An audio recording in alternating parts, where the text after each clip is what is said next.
Hi guys, welcome to the channel. मुझे पता है काफ़ी महीनों बाद मैं अपने इस यूट्यूब चैनल पे वीडियो डालनी स्टार्ट कर रहा हूँ। उसका कुछ रीज़न था, वो मैं आपको आने वाले टाइम पे बताऊँगा। बट अभी ये जो वीडियो है वो बहुत इन्फॉर्मेटिव होने वाली है, तो इस वीडियो को लास्ट तक देखना। इस वीडियो में मैं एक बुक का रिव्यू करने जा रहा हूँ, जहाँ पे आपको सारी इन्फॉर्मेशन दूंगा कि अगर आप उस बुक से प्रिपेयर करोगे तो आप कौन से एग्ज़ाम क्लियर कर सकते हो और कौन से एग्जामिनेशन के लिए वो बुक हेल्पफुल रहेगी।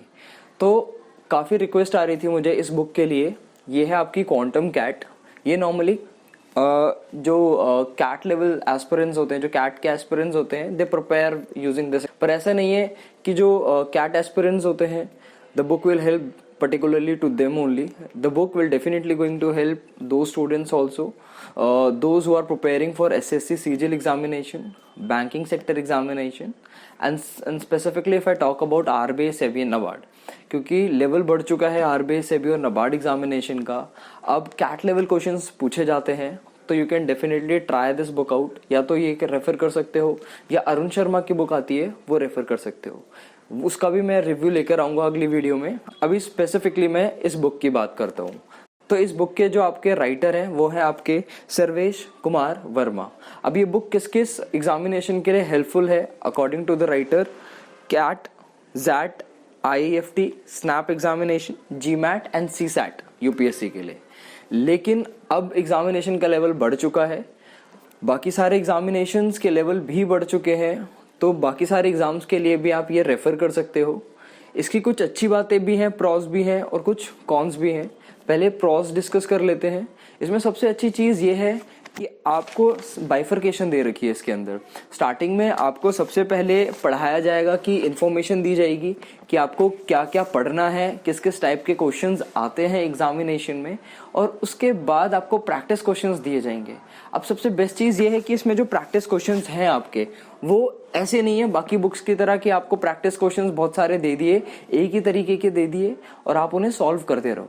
इसमें जो प्रैक्टिस क्वेश्चंस आपको दिए हैं वो लेवल वाइज डिवाइड करा है। Level 1, level 2, level 3, level 4।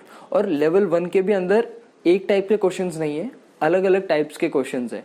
तो आप उनको रेफर कर सकते हो प्रैक्टिस करने के लिए। काफ़ी अच्छी प्रैक्टिस आपकी हो जाएगी अगर आप क्वांटम कैट की बुक से क्वेश्चंस को बनाओगे, क्वेश्चंस की प्रैक्टिस करोगे। तो ना सिर्फ क्वेश्चंस के प्रैक्टिस के लिए बट कॉन्सेप्चुअल क्लैरिटी के लिए भी ये बुक बहुत ज़्यादा हेल्पफुल है। एक कौन है जो मुझे लगा है इसमें, वो ये कि जो सबसे पहला चैप्टर है इसका वो है फंडामेंटल। फंडामेंटल के अंदर अगर आप देखोगे, मैं आपको दिखा देता हूँ वीडियो में, कि आपके जो फंडामेंटल के चैप्टर्स हैं वो पेज 1 से स्टार्ट हो रहा है और पेज 145 तक जा रहा है। तो नॉर्मली क्या होता है कि if there is a fresher student and who is first time preparing from this particular book, जैसे ही वो बुक खोलेगा, जैसे ही वो देखेगा फंडामेंटल चैप्टर 1 से शुरू हो रहा है और 145 पे ख़त्म हो रहा है, तो वो स्टार्टिंग में ही इतना डर जाएगा कि सिर्फ फंडामेंटल चैप्टर में ही कम से कम 150 पेजेस है जो मुझे पढ़ने हैं, और फंडामेंटल के अंदर ही आधी से ज़्यादा चीज़ें कवर कर दी गई है। फिर वो आगे बढ़ेगा ही नहीं, है ना। तो you should have a right approach while using this particular book, कि फंडामेंटल का जो आपका चैप्टर है उसके साथ आप एवरेज भी पढ़ रहे हो या रेशियो प्रोपोर्शन भी पढ़ रहे हो। कुछ ऐसे चैप्टर्स भी हैं जो बाकी एग्जामिनेशन में हेल्पफुल नहीं होंगे आपके, है ना। Although this book is specifically design for CAT, but you can prepare for other examinations using this particular book. तो आपको कुछ चीज़ें ध्यान देनी है कि सबसे पहले you should know the relevant syllabus of the examination which you will be going to attempt, है ना।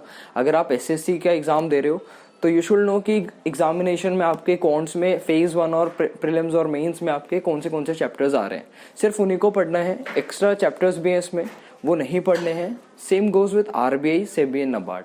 आपको रेफर करने हैं वही चैप्टर्स जो एग्जाम में आएंगे। लॉग्स हो गए आपके, ये सारे चैप्टर्स एग्जाम में नहीं पूछे जाते हैं। ज्योमेट्री हो गई तो एक आधा क्वेश्चन आता है, उसके लिए आई पर्सनली वोंट रिकमेंड कि आप पूरा का पूरा चैप्टर पढ़ो, कॉन्सेप्ट्स क्लियर करो, ठीक है ना।